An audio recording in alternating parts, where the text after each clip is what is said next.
To QI, where we're having a veritable chimp's tea party with jam, jelly and juice. And joining me for my midnight feast, we have the jam-smothered Joe Brand. The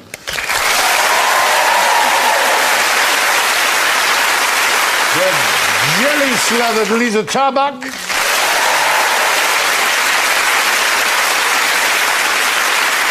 The juice-bedribbled Sue Perkins.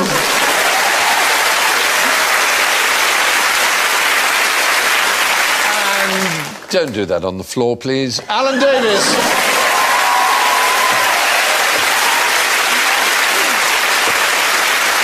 Well, it's a midnight feast, and just in case anyone sees Matron coming, I've equipped my pals with buzzers.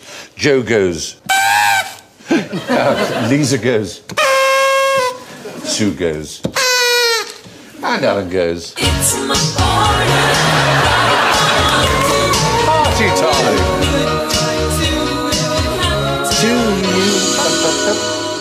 Oh, and what so begins with J and appears to be alive? Is it me? You begin with J and are most magnificently, radiantly alive. He's on the turn. Lisa. James Blunt. Closer, I grant you. Yeah. Jeremy Clarkson. Oh! You know,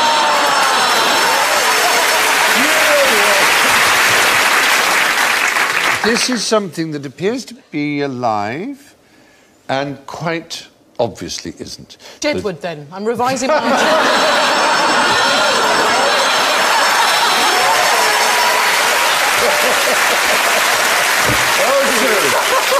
So much work Take care to do. Of me. Yes, but in order to find out whether the brain is working, there's a machine that is used by doctors, an electroencephalograph, and you can tell whether a brain is alive by attaching it. And there is something that quite manifestly isn't alive, but if you attach that same machine to it, will give off the same signals as a brain. Is it jelly? Yes. Fucking hell.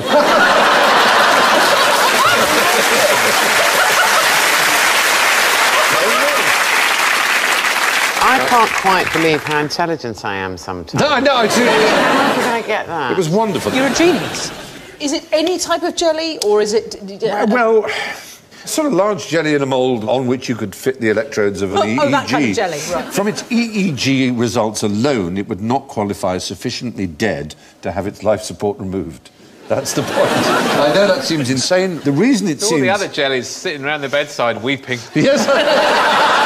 He's still alive, he's still alive. You can't turn it off. Comforting one another. Yeah, yeah. One outside having a fag. One wobble for yes, two wobbles for no. Neurologist Adrian Upton examined the electroencephalography of gelatin desserts, as he put it, to make a serious point about brain death. Because what happens is the jelly picks up extraneous electrical signals in the room from sources like respirators, IV drips, even ringing telephones. The implication is that a brain apparently generating similar signals may in fact be quite dead. On the other hand, it may well be quite alive. It isn't enough to use an EEG to tell whether someone's alive, that's the point. So jelly is always wobbling just a little bit. It's always going to be wobbling a little bit. But it is rather extraordinary, isn't it? It's an amazing thought. At least I think it is. Lovely thought. It doesn't mean that EEGs are useless. They just have to be considered with other things to suggest whether or not someone is conscious or alive. Is that an excitable jelly just there that's suddenly flatlined? It's flatlined, yes. Anyway, that's probably enough jelly for the moment. There may be more, you never know. Jelly is made from boiled up pig skin. Name as many uses for a pig as you can.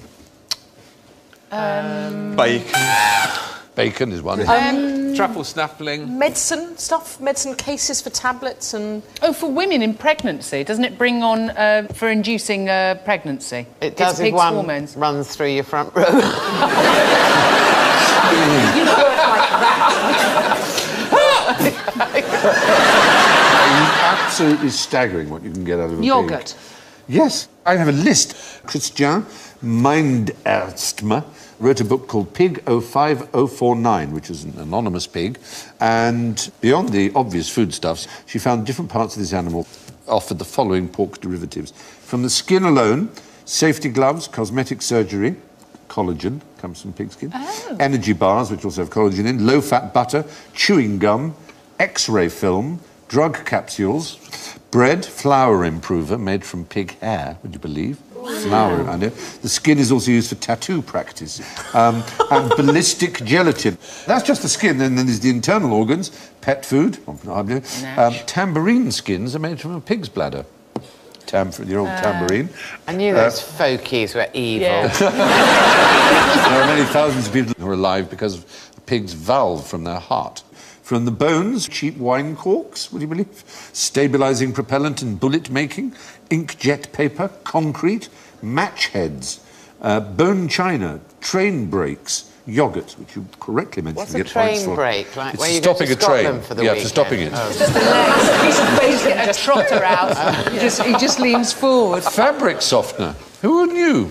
Beer, wine, ice cream. From the fat, biodiesel, soap, shampoos, crayons. From the blood, cigarette filters, amazingly. Toothpaste. And also paintbrushes. Chemical weapons testing. The ears are used in chemical weapons testing. Don't ask me why. I should hasten to add that not all toothpaste and not all yoghurt contain it. But if you are a Muslim or Jewish, you've got a hell of a problem discovering what's got pig in it. Have your work cut out. You have your work cut out like a silhouettist. What is Arabica gum, then? Gum Arabic. Gum Arabic. Isn't that a tree? It's a resin from a tree. Thank God, it's the only thing that's not piggy. Yeah, just basically is. From the acacia tree, in fact. I think. Oh, OK. Yeah. According to Bloomberg, there are 42 major areas of manufacturing that entirely rely on pork products. It's quite astonishing what that one animal can do. And it's the only farmyard animal, if you discount truffle hunting, that is only useful when dead. Has no Oh, use. you say that. You've never gambled with a pig. Oh, I know. They're terrible gamblers. Poker, blackjack. But obviously ducks and geese and Yeah. hens lay eggs and goats give milk and cows give milk and sheep Companionship? give companionship. Love, I know they warm. do offer those. It is My true. brother's got a pig, and that's very true of that one. Yeah, they are very endearing animals. Of Tell him course, to be careful, though, because I knew a farmer that had a heart attack while he was feeding his pigs, and they ate him. Oh, yes. Well, I'm afraid. Don't want to get into a pen with one that's approaching sexual maturity, as I know to my cost. Really? Yeah. It's basically like How a are the piglets? They've got names, Alan. So, yeah, it's Porky and like... Perkins. Pinky and Perkins. Yeah, it's scary. It's like a pork piano, because they breed pigs very long now, because everyone likes chops. That's right. So you get incredibly long With a pigs. huge row of udders you Yes. can see on the sow, can't you? And, yeah, just runs at you in a sort of matey way. This was obviously the boar, Yes, the male. she wasn't interested. No, she Although I wasn't. was trying to catch her eye. They're not little. Anyway, there you are. From jelly to jam. What's speech jam? Ooh. Is speech jam that sort of white crust that John McCririck gets? When I've actually made myself feel sick. We can test out speech jam. Is it like a symptom of a psychiatric No, it's not condition? exactly that. It's a problem that occurs to our ability to speak. You can like jam. that. It stops you from being able to speak properly. It's when you hear... That is a very good example of what might cause speech. If you hear your own voice back while you speak, not in real time, but only a fifth of a second afterwards, it's almost impossible to read out. And we're going to do a test. If you don't mind, Alan, you can be our guinea pig, all right?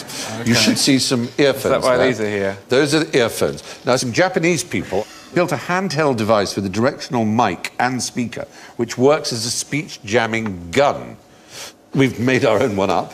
But I'm going to give you something to read, and as it's about jams, this is Mrs. Beeton's Everyday Cookery, the classic work, and it's her chapter on marmalade and jams. All you have to do is start to read in a normal voice, and then, at some point, we will engage. All we'll do is have your own voice repeated back at you a fifth of a second afterwards. All right. So, start reading in a normal, clear voice about marmalade and jams, OK? Marmalades and jams differ little from each other. They are preserves of half-liquid consistency made by boiling the pulp of fruits and sometimes part of the rinds with sugar. The term marmalade is applied to those confitures which are composed of the firmer fruits, as pineapples or the rinds of oranges, whereas jams are made of the more juicy berries, such as strawberries, raspberries, mulberries, etc. Jams require the same care and attention in the boiling as marmalade. The slightest degree of burning indicates a disagreeable into the matter taste. And if they're not boiled properly, they will not heat. Stop! You can stop that, well done. Do you think Alan's a genius and it doesn't work on him? Should we try it on Joe, then? I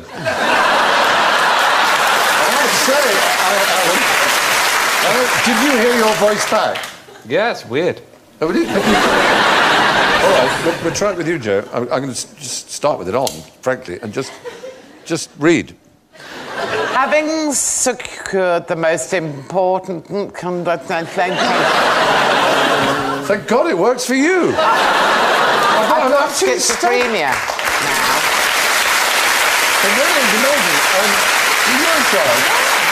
Honestly, I am absolutely staggered because I tried it this afternoon and I found it impossible. I kept trying to hurry up and speak faster to somehow try and beat it. I think it's because I hate cookery.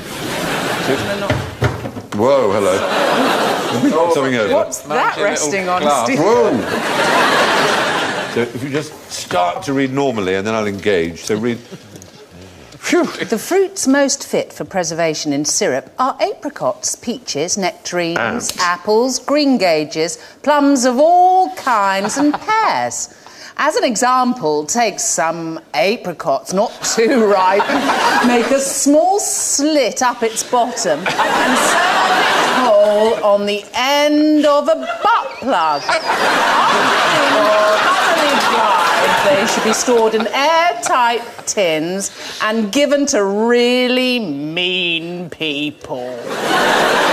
You made that up. I didn't, it's all there. Mrs. Beeton. Dirty old thing.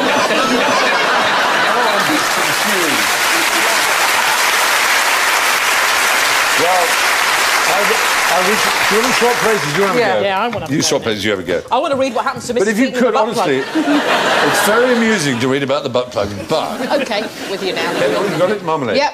OK, go. Marmalades and jams differ little from each other. They are preserves of half-liquid consistency made by boiling the pulp of fruits and sometimes part of the rinds with sugar. The term marmalade is applied to those confitures which are composed of... or pineapple. I sound drunk now. Those jams are made of more juicy berries, such as strawberries, raspberries, currants, mulberries, etc. Oh, my head. Where's everyone gone?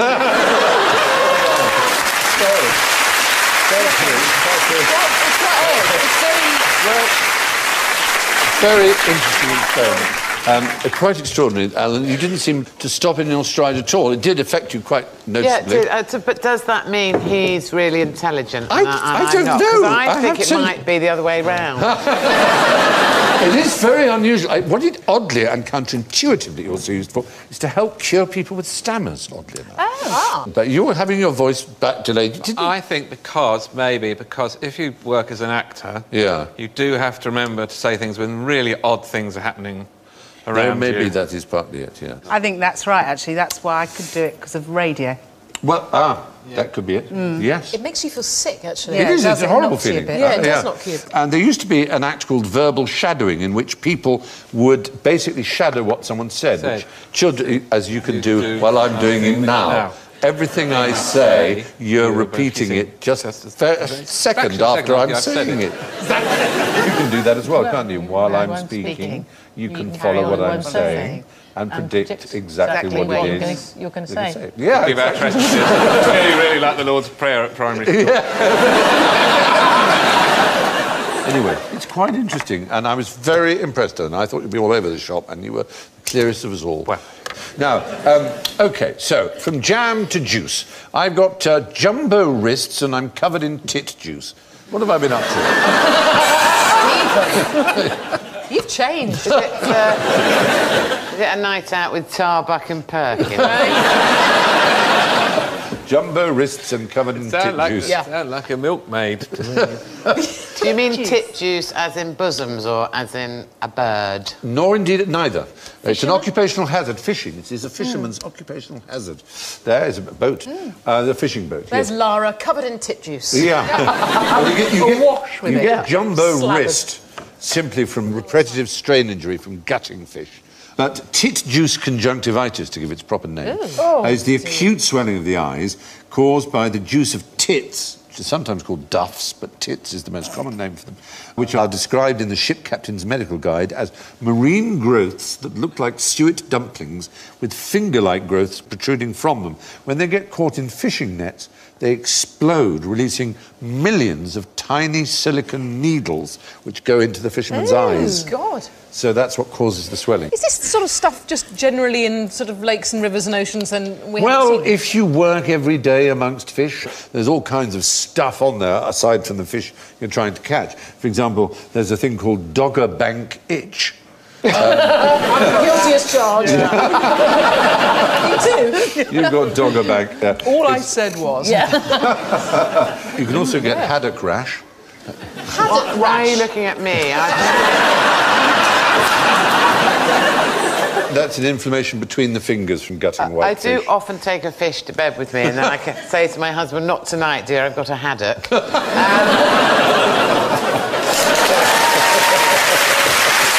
I'll probably go there, that's very good. It does sound like, actually, when you've just given birth as well, because all those fittings, you do have swollen... Oh, yes. A lot of women, when they give birth, can't take their wedding ring off ever again, can they? No, and they're pissed off about it.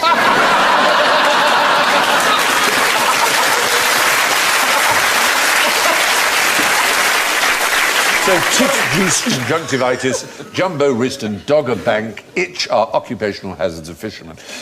What was unique about Fanny Farmer's cup size? Is that Fanny Farmer in the Grant Woods? Is it Grant? Well, that is the Grant Woods famous picture, American Gothic. That isn't Fanny Farmer. It's just that woman doesn't appear to have a cup size at all. It's called American Gothic. It's a very famous painting. It's not really the point of our question. They're farmers, that's the point. But Fanny Farmer was actually... Sounds like a Viz character. Her name, it does, doesn't it? It does. My great-grandmother was called Fanny Binks. Fanny Binks? Fanny Binks. Mum's Fanny Carfoot. Fanny Carfoot? Yeah, Fanny Carfoot and Fanny Tarbuck. Two Fannies. Wow. Pair of Fannies. A pair of Fannies. Is it because Fanny's cup size, one boob is bigger than the other? No, it's not that, and it's nothing to do with fanny farming being an occupation. Fanny farming? It's another We need to website. start a campaign now. We need to have a march. We need to Fanny farming next door to a mink farm. It's a nightmare. This was a person whose name was Fanny Farmer. And she Was it cup size as in bra, or as in size of cup that she size of drank cup from? that she... Not drank from, Measuring cup? Cooking. Measuring cup. She's the mother of the measuring cup. Ooh, get out. Before Fanny Farmer, cookery books were really hopeless. They'd just say, add a jug of milk, and then nobody knew how much a jug was.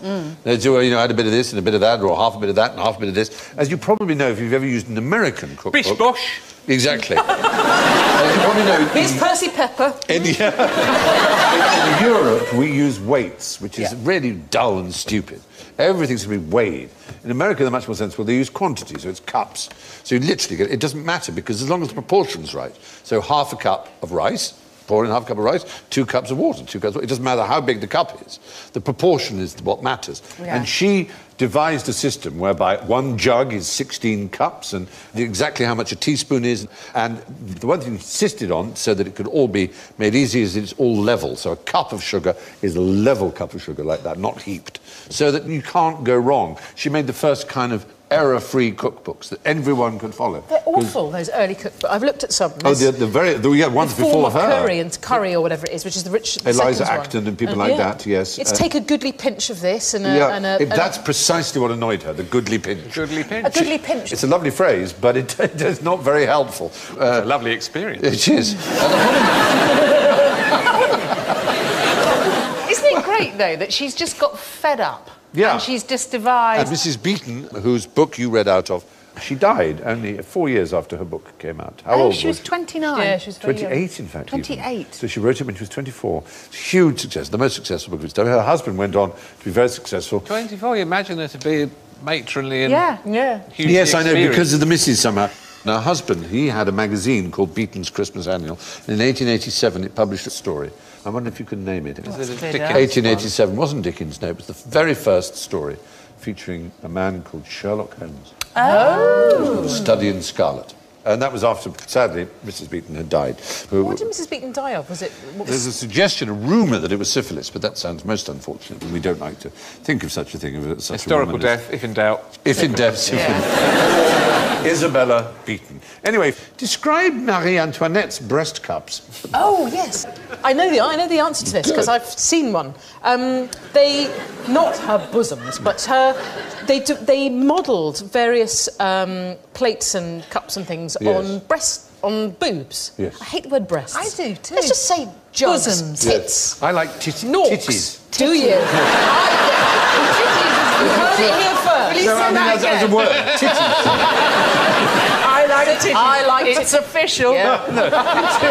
In the morning.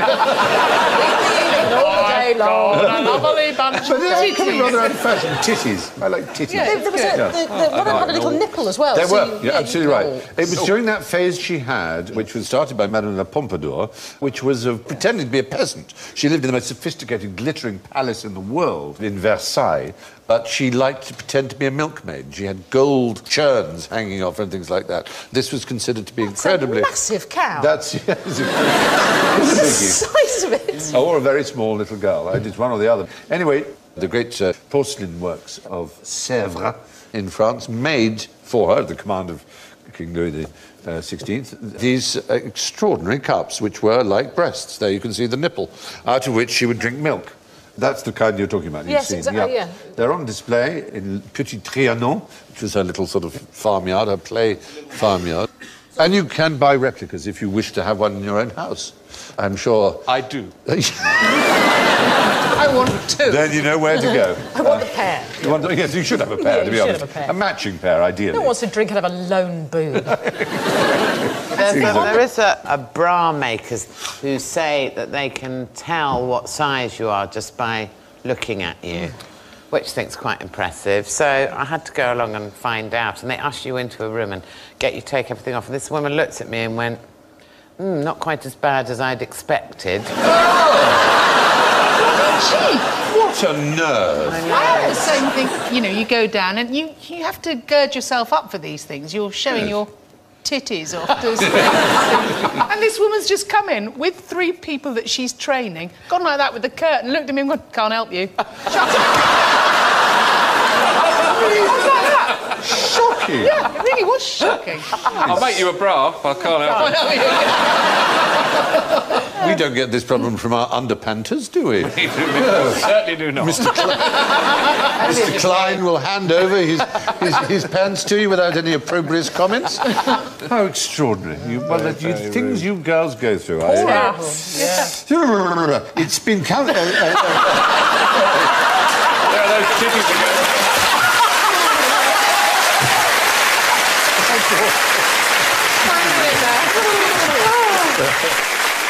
like that awful joke of the man who goes to the doctor and says, I'm obsessed with breasts, I can't do anything about it, I'm just obsessed with them. The doctor says, well, I'll do a word association test to see how bad this is. He says, newspapers. He goes, breast. Why? He said, well, I take the Sun, page 3, it's just breast. Oh, yes, OK. Fair enough. Tennis rackets. Oh, breast. I said, why? He said, Wimbledon, all those tennis players, breast. You see them moving, they're playing all the time. Oh, God, OK. Windscreen wipers. Breast. What? How can you say that from windscreen wipers?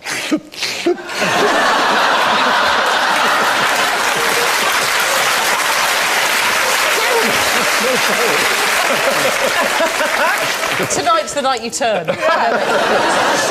What's the other myth about Marie Antoinette's breasts that has persisted to this day? Do you know about to do with they another lived drink? on after her death. Champagne comes in either a flute or tulip glass, or in a nipple kind of a coupe. It's called a coupe, yes. And there was this idea that the coupe was based on the size and shape of Marie Antoinette's breasts, but the standard coupe, it appears, would make her a 36B, and paintings show that she was likely to be a little bigger than that. I love it that someone's done that research. Yes. You know those fantastic, massive china cooking bowls that sort of have a lip on the edge of them? Oh, yes. You do mix that. They're based on my titties. You know, an ironing board. They're based on mine. Oh, stop. No. You've all got saying nothing. lovely. All got I've seen St Paul's.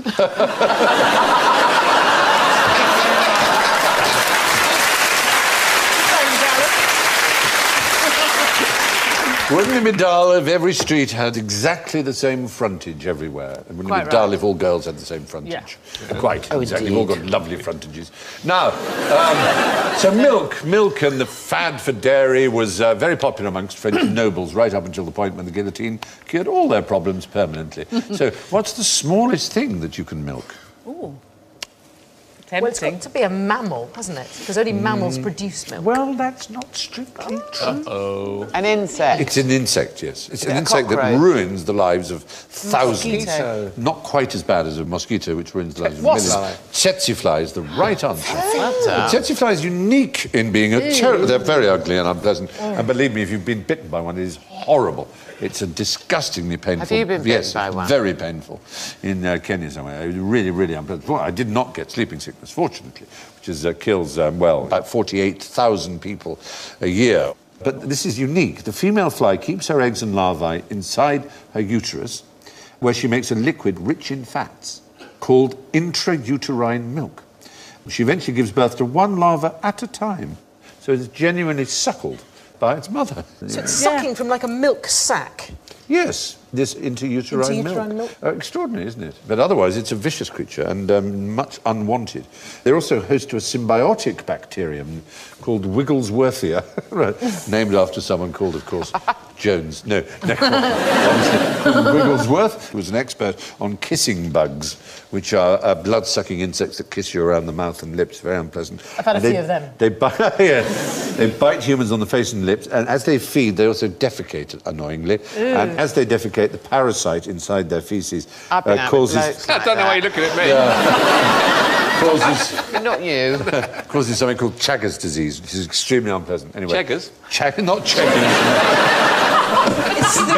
It makes you take your clothes off on Channel 5. No, it's not. It's Chagas, not Chagas. But the Wigglesworthia is interesting because it has the smallest genome of any known living thing. So it's very important in genetics to discover it as an organism, to see what the absolute minimum genome necessary is for life. We've got some quite small gnomes in our garden as well. No genome... no.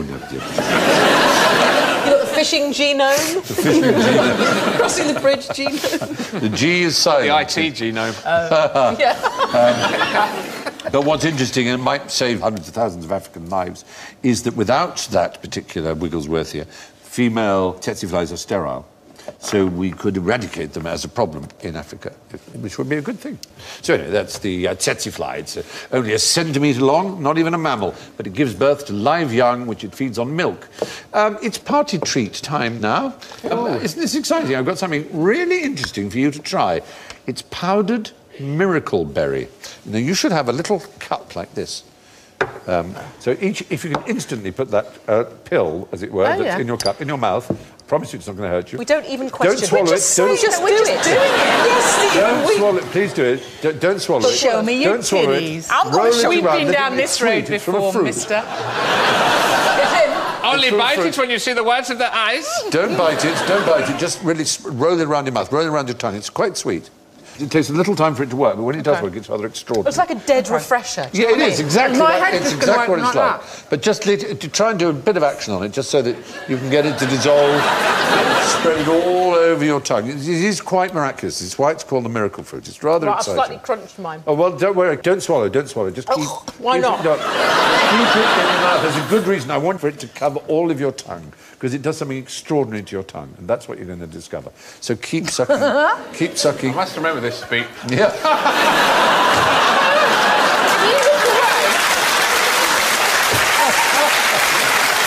If you made them swallow, it does something extraordinary to your tongue. Don't swallow it. So do you feel you've kind of more or less coated yourself in it? Yeah. What it does is it actually gets rid of your tongue's ability to detect sour and bitter. So I want you to just take a bite on this lemon. You'll find, when you bite on the lemon, that it's not exactly sweet, but that it really has taken away 90% of its sourness. I'm going in. Isn't it? Your whole pill. I've done a lot of coating. Oh, that's delicious. Isn't it?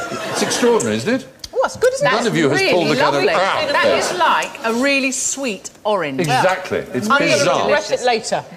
It is a most extraordinary experience. I love that. Ooh, and that will last for about half an hour, 20 minutes, half an hour. I'm going to have chronic You'll be able to have gastritis in 20 lime, minutes. bitter. And it was very popular, this miracle fruit. They used to have parties where they'd have this kind of rainbow of different flavours that would occur, because it takes away your ability to taste the bitter or the sour, or indeed the salt. So everything becomes sweet, but it retains a little of its own flavour. But it does work, Amazing. doesn't it? It is, absolutely. Although it is vitamin C, so internally I'm rebelling. Just for the very fact that it might even be slightly healthy. Absolutely. No, a friend of mine used to go and feed the horse at the bottom of his garden when he was a kid bits of lemon, because it used to make brilliant faces. That's just naughty. It is cruel. That's very naughty. Very entertaining. I'm going to save one of my puppies. I'm going to have one later. I'm going to give one to a friend. Yeah.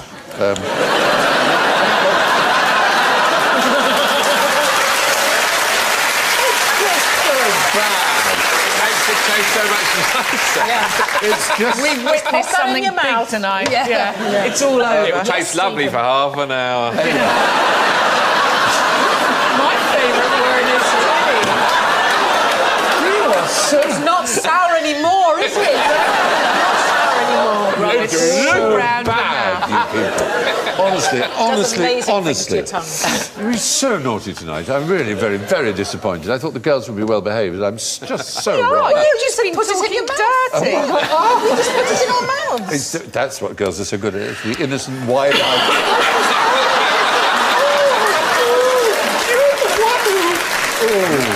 Anyway, miracle berries have the miraculous property of making sour things taste sweet. So, now, which international institution had one man and his dog as members? That was it? No, they had lots and lots of other members. But they weren't men, presumably. All the others were women and human. The WI? Yes, the WI. Really? And Lassie. The WI wasn't that particular man, by the way. This is an example, in case you're incredibly stupid, of what a man and a dog look like. Because you might not know. He's literally blowing smoke up its arse. The bloody dog moved. Well, we'll have to use it. We're out of film. When the WI was formed, the nascent WI, this particular man, Colonel Richard Stapleton Cotton, was an enormous fan, a great admirer, and so he and his dog Tinker were both members and paid their annual fees. But they were the only males ever to be members. Guess which country the WI was started in? Canada. Yes!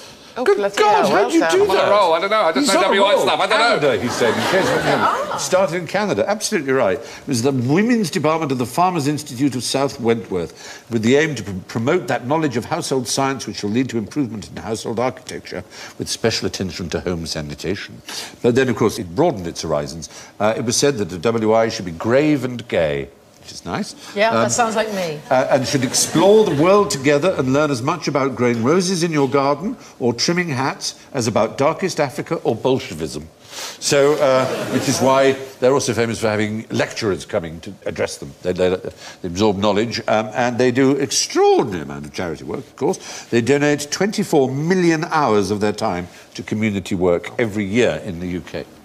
And, of course, there's a double J association with the WI, as it's our letter J. It's a sort of nickname for Jam it. and Jerusalem. Jam and Jerusalem. Jerusalem is their anthem, and jam making is what people think they do. But obviously their remit is wider, and they were very patriotic during the war, did all kinds of things, especially with rabbits. Turning bunnies into bombs was their slogan, as they tried to breed rabbits for food. That picture that we saw earlier, I wish I'd been born in that time. You like those dowdy hats? I like those. I wouldn't have had to make any effort whatsoever.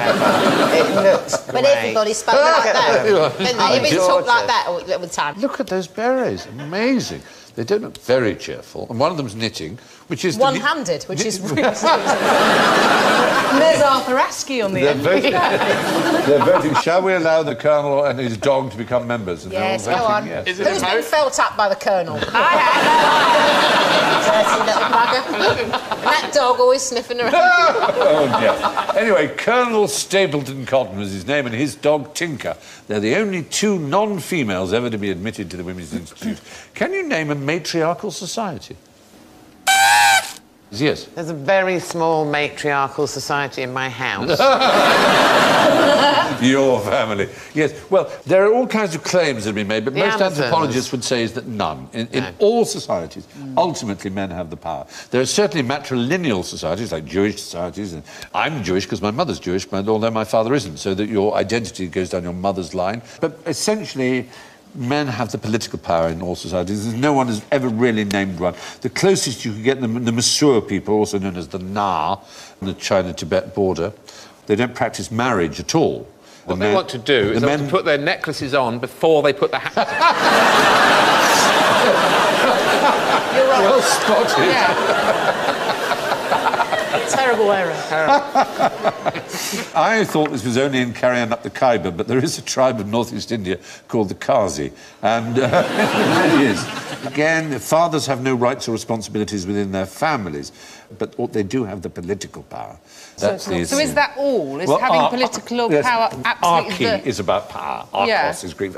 Monarchy is a single power. An oligarch, it means the power belonging to a few, and so on. So, but it seems that no anthropologist would argue that there is any truly matriarchal society. Yeah, the Spice Girls did such great work on that front. They did, It took off as a movement, though, did it? But we like power to be shared. We wouldn't like power to be in the hands of either one Well, we'd sex like or... power to be so would we.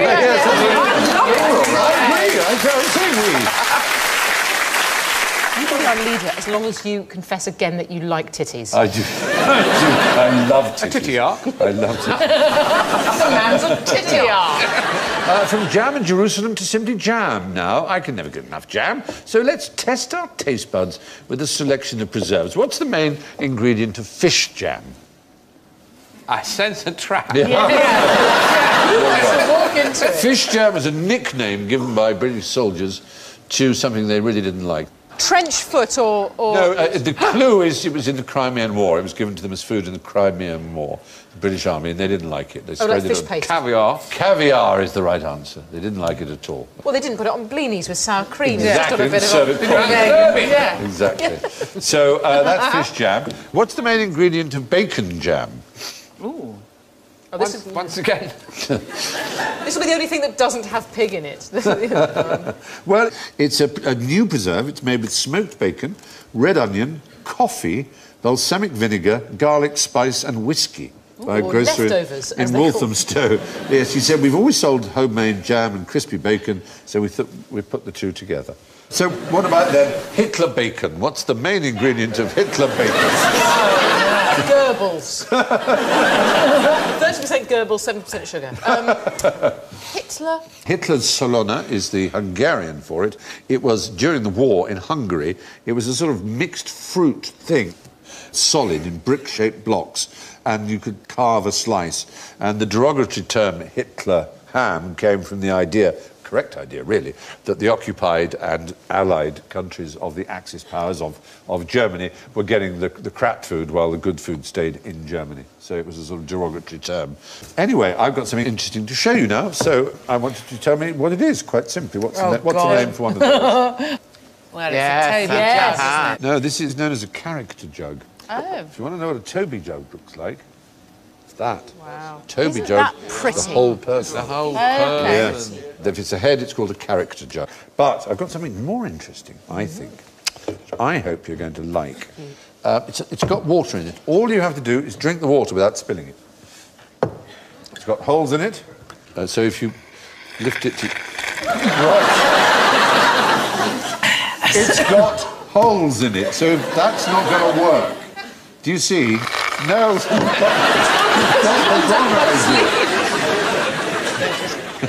So you've got to try and Right, work I'm it going to hollow out out. this biro. Use it as a straw. Like that. I'm evolving. Ah, you're getting there, you're getting there. So what are you doing? But no, don't pour it, because the water will come up. Look at the handle. The handle is connected to the bottom, so if you could suck one of those tubes, cover the holes... The other hole. And then suck through there. But there's a secret hole you've got to cover too. Get those two. Look under... No, look under the handle. Look under the top of the handle. Oh, It's like a flute stop. There's a If you hole there cover as well. that and the other two holes, then you can... bit of a palaver. Then, yes. Do they not Just an electrical hazard. So like waiting- this? Someone might as well just... Now, that's it. Now you can suck it. It's pure, just don't tip it. Oh, bollocks. So you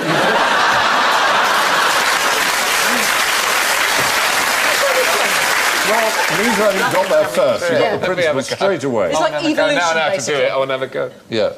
I'm Could we still just have some primordial sandwiches? soup. Got every hole covered. No, you haven't. Don't drink from Liar. the top.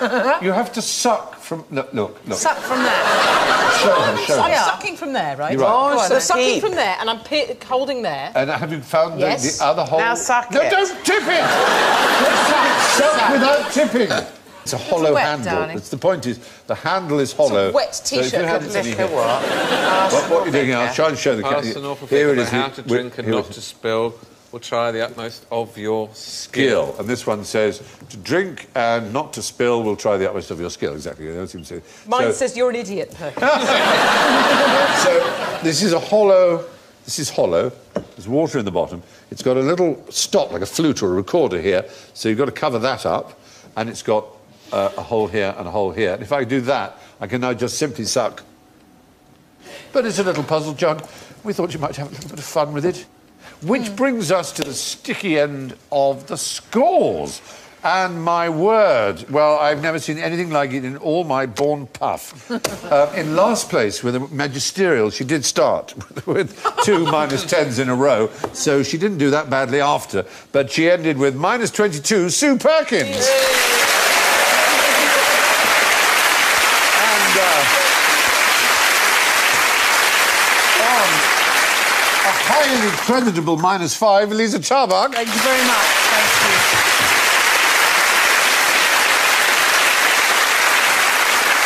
Well.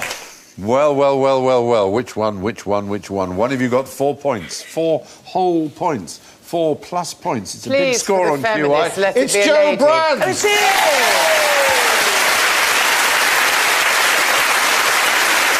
Can only bring us to the astonishing news that tonight's winner, with +11, is Alan Davis.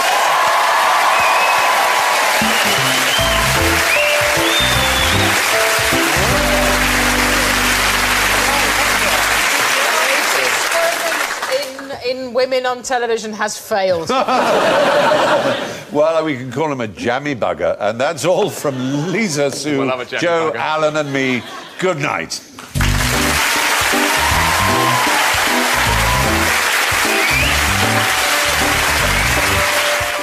And QI is back on Friday at 10 o'clock. Next on BBC Two, get ready to attend a really interesting seminar out in the countryside with the thick of it, while later the Clintons returns amidst the Whitewater scandal and conflict in Rwanda at 10:25.